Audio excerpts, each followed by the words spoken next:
On is they have a series in Belgium called Super Prestige Cyclocross, and they have obviously for elite men and the elite women. So, firstly, I'm starting off with the elite women, showing you the elite women. Just a quick like out of the second lap. So let's give you a quick rundown, basically, of what's been going on. The Prestige. I'm not even gonna try and pronounce some of the names.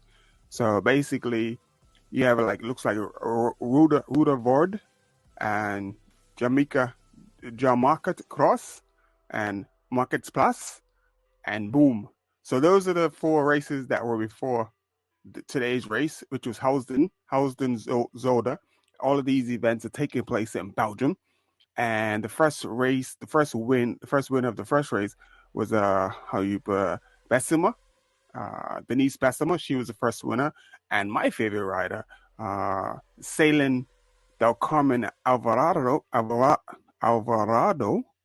Apologies because I've been practicing Italian, so those R's, those R's are getting me, they're getting at me. So the second race was won by Salen, and the third race was won by Salen. So she won two races back to back. Aniek Van Alphen, yeah, Aniek Van Alphen, she won the last race. And today's race, we're gonna have a look at today's race and see who won today's race. Today's race was like the course was epic. It was hard. Here we go. The ladies taking off for lap one, and today's straightaway is actually today's race is actually starts on a racetrack, so it's an extremely long start. Usually they sprint about 100 meters before they enter the first turn, but today was really long. It must have been like three times the distance before they hit that first. So once they did hit that first patch of dirt, looks like the Italian national champion, her name is Perisico. She got to the front, but quickly was overtaken by Carmen Alvarado, and she will get on the front and be in the running until the end, basically. So this is a huge pack, and there's quite a bit of money up in this series as well, and there's also a points race for the series. And Betsema, the young lady who won the first race, she's actually leading the series.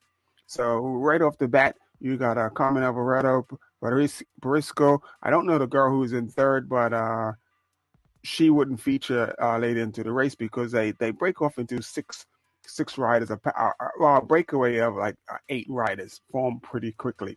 So that's how it went. And the front 6 was Sailing, Inda Vender Heiden, Betsema, Perisico, Lucinda Brent, and Von Alfred. And those will be the young ladies that will ride into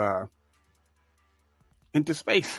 So this first corner, this is an amazing course. So this first corner is a combination of sort of like some clay type sand, and if you didn't get in that rut and take that that groove around, like, or a berm if you want to call it, then like you see how a lot of the girls are running, yeah, you got to get off because you have to hit it the right way at the right speed in order to be able to track through it. And it was amazing. So right off the bat, Carmen has got the hammer down. Fast forward to the last lap, and yeah, I just went all the way to the end. So what ended up happening was Sailing basically on the last lap, she dropped the hammer. This is how they finished up. Sailing finished first, and second was Inga Van der Heiden, and third was Betsema. So the points race is it's either even or like it's just 2 to 3 points away, and there are now 3 more races to go. There's one tomorrow night. And so Super Prestige 6 is in Dagenham. So that's pretty late in the evening. So I might be coming even later tomorrow with my race review on what's going on. So, but that was the latest race. And Carmen definitely asserted her dominance on the last lap and her technical skill. She basically won over her technique. So Sailing coming into the finish. Well done to Sailing. Carmen Alvarado. There we go. Sailing Del Carmen Alvarado. And that's our third win. Let's go to the men's start. This is Matthew Van der Poel and Walt Bernard were not playing. These boys this is the first lap, and they gapped the field. Tom Pidcock, who was probably the only other rider who could have matched these guys, he didn't have that great a start, and he got stuck behind a few guys. So when Matthew and Wout Wennart took off, that was it. Once that train left the station, you was not catching on to that train. So we're gonna get to see the downhill where I was talking about a little earlier, and Matthew and Wout Wennart, these guys were like they were just going at it. It was almost like watching like Muhammad Ali and somebody or Joe Frazier just slugging at each other. They're just nonstop, like hammered down. And Matthew Van Der Poel was not playing. I mean, this young man was riding hard, and these guys race as well. They race like throughout the year and the big road races like the Tour of Italy, Tour de France, and all that stuff. So this is what gets these guys really going in top shape, and I'm looking forward to the road season, and I'll be in Europe live reporting at the races this year. So it's going to be pretty exciting to see. So here's Tom Pidcock, and he basically was battling for third and fourth place for the entire race because he missed that move. So he had to work his way up around about eight to 10 guys and made his way up. And obviously the time he got up to third place, Matthew and Wout Wennart were gone. They were like, out of sight. It was race over. So basically he was racing for. So basically I made a mistake. So this is the end. This is the last lap. So it doesn't matter. The last lap was super exciting. So what you're gonna see here is when Matthew Van Der Poel said, "Yo, come on, give me a break," and he let Wout Wennart take the front, while Pidcock and his name is Van der Haar, are chasing really hard. Yeah, there we go. Van der Haar chasing really hard, but they're not gonna catch up. So because you got two of the strongest riders in the world at the front right now, on the road or in cyclocross. So Matthew and these guys are being really cagey right now. So right now, here's where like Matthew is like he's giving it the beans. Like I got to get away. So he's attacked Wout Wennart, and it's gonna get like really technical, and it's gonna get the course is gonna favor. Coming up, the next half of the course is going to favor Matthew Van Der Poel.